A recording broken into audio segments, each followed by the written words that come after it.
Om Namo Venkatesaya. Welcome back to our channel. నా వీడియోలని చివరి వరకు చూసి దయచేసి లైక్ చేయండి. మీరు లైక్ చేయడం వల్ల ఈ వీడియోలు మరికొందరికి వెళ్తాయి కాబట్టి దయచేసి లైక్ చేయండి. ఈరోజు వీడియోలో భాగంగా మనం తయారు చేసుకున్న కాళ్ళను చేతులతో ఉపయోగించి అమ్మవారిని అలంకరణ ఏ విధంగా చేయాలనేది ఈరోజు నుండి ప్రారంభిస్తున్నాను. ఈరోజు పార్ట్ 1గా అప్లోడ్ చేస్తున్నాను. రేపు పార్ట్ 2గా వస్తుంది. 2 రోజులు కూడా తప్పకుండా ఈ 2 వీడియోలను కూడా చూడగలరని కోరుకుంటున్నాను. చూస్తున్నారు కదా, కాళ్ళను ముందు అటాచ్ చేసుకోవాలండి. ఆ స్టాండ్కి ఈ విధంగా మనం నచ్చిన భంగిమలో అమ్మవారిని మనం కుడి కాలు కింద పెట్టచ్చు, ఎడమ కాలు కూడా కింద పెట్టుకోవచ్చు. మన ఇష్టం విధంగా అమ్మవారిని అలంకరించుకోవచ్చు. ఈ విధంగా మనం టై చేసుకోవాలి. చూస్తున్నారు కదా, వీడియోలో చూపించినట్లుగా టై చేసుకున్న తర్వాత వాటిని ఆ కర్రకు టై చేసుకోవాలి. ఆ కింద ఏం చేశానంటే కొంచెం ఎత్తు రావడానికి ఒక అట్టపెట్టి కానీ, మీకు హైట్ కోసం ఒక టేబుల్ లాగా ఉండటానికి అట్ట కానీ ఏదైనా ఉపయోగించవచ్చు. ఆ తర్వాత ఇదిగోండి చేతుల్ని అక్కడ ఈ విధంగా కర్రకు అటాచ్ చేసుకుంటూ ఉండాలండి. అంతకుముందు అయితేనేమో చిన్నది కదండి, ఇప్పుడు కొంచెం పెద్ద సైజు కాబట్టి ఈ విధంగా అయితే అలంకరించడం అనేది జరుగుతుంది. చూస్తున్నారు కదా, ఈ విధంగా కుడి చెయ్య టై చేసాము. ఆ తర్వాత ఎడమ చెయ్య అమ్మవారి కాలు మీద పెట్టుకున్నట్లుగా ఇంకో చెయ్యిని కూడా అలంకరిస్తున్నాను. చూడండి, ఈజీగా సింపుల్గా చేసుకోవచ్చండి అలంకారం. మీకు కాళ్ళు చేతులు ఉంటే చాలండి, సింపుల్గా ఏ అలంకారమైనా ఈజీగా మనం రెడీ చేసుకోవచ్చండి. చూస్తున్నారు వీడియోలో చూపించినట్లుగా టై చేసుకోవాలి.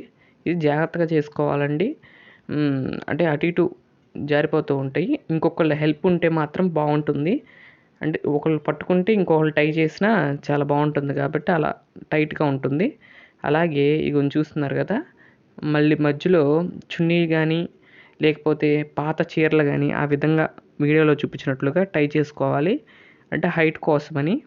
మామూలుగా విగ్రహం అయితే అక్కడ విగ్రహం ఉంటుంది కాబట్టి అంత అవసరం లేదు. దీనికి మాత్రం అట్లా ఆ విధంగా అలంకరించాలి. చూస్తున్నారు కదా, వీడియోలో చూపించినట్లుగా ఈజీగా చేసుకోవచ్చు. ఆ తర్వాత రెడ్ కలర్ది వేయటం అనేది జరిగింది. మీకు వీలు ఉంటే చేతులకు కూడా వెల్వెట్ క్లాత్ అనేది వాడితే కనుక షైన్ వస్తుంది, చాలా బాగుంటుంది. అది కూడా చేయొచ్చు. అది విగ్రహాలకి వాటికైతేనేమో ఆ వెల్వెట్ క్లాత్తో బాగుంటాయి. వీటికి కూడా బాగుంటాయండి. కాకపోతే నేనైతే సింపుల్గా చేస్తున్నా కాబట్టి సింపుల్గా అయితే చేయటం అనేది జరిగింది. చూస్తున్నారు కదా, ఈ విధంగా చీర కూడా అలంకరించడం అనేది జరిగింది. చూస్తున్నారు, గ్రీన్ కలర్ శారీతో అమ్మవారిని అలంకరిస్తున్నాను. చూడండి, ఈ విధంగా చూస్తున్నారు కదా, ఆ విధంగా మనం ఈజీగా చీరని కూడా అమ్మవారికి కట్టచ్చండి.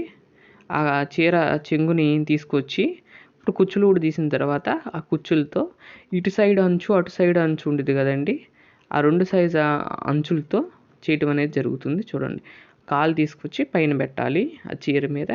అప్పుడు కుచ్చులు ఓడ తీసుకోవాలండి. చూస్తున్నారు కదా, ఈ విధంగా కుచ్చులు అనేవి ఓడ తీసుకున్న తర్వాత ఇటువైపు ఉన్న కుచ్చును చూస్తున్నారు కదా, వీడియోలో చూపించినట్లుగా చూడండి, ఇట్లా తీసుకొచ్చి పైనుండి తీసుకురావటమేనండి. అంతే సింపుల్గా కాళ్ళకు అలంకరణ అనేది అది పైన వేసి మళ్ళీ ఇటు నుండి తీసుకొచ్చి పైన పెడితే కాళ్ళు మడత పెట్టినట్టుగా ఉంటుంది. చాలా బాగుంటుంది. చూడారా, ఈ విధంగా అయితే వచ్చింది. ఆ తర్వాత గుండు సూదులు ఉంటాయి కదండి, గుండు సూదులు గుచ్చటమేనండి. అక్కడ కాళ్ళ దగ్గర, కింద, పైన మనకి నచ్చిన చోట్ల మనకు స్టిఫ్గా ఉండటానికి ఎక్కడైతే ఉపయోగపడుతుందో అక్కడ అనేది యాడ్ చేయటమేనండి. ఈ విధంగా కాళ్ళకి 2 కూడా చేసుకోవచ్చు. రేపటి వీడియోలో అలంకరణ మరియు ఫేస్ కూడా అలంకరించి రేపటి వీడియోలో చూద్దాం. ఇదండి ఈరోజు వీడియో. నా వీడియోలు కనుక మీకు నచ్చినట్లయితే లైక్ చేయండి, షేర్ చేయండి, సబ్స్క్రైబ్ చేయండి. మరొక మంచి వీడియోతో రేపటి వీడియోలో కలుస్తాను. అంతవరకు సెలవు. నమస్కారం. ఓం నమో వెంకటేశాయ.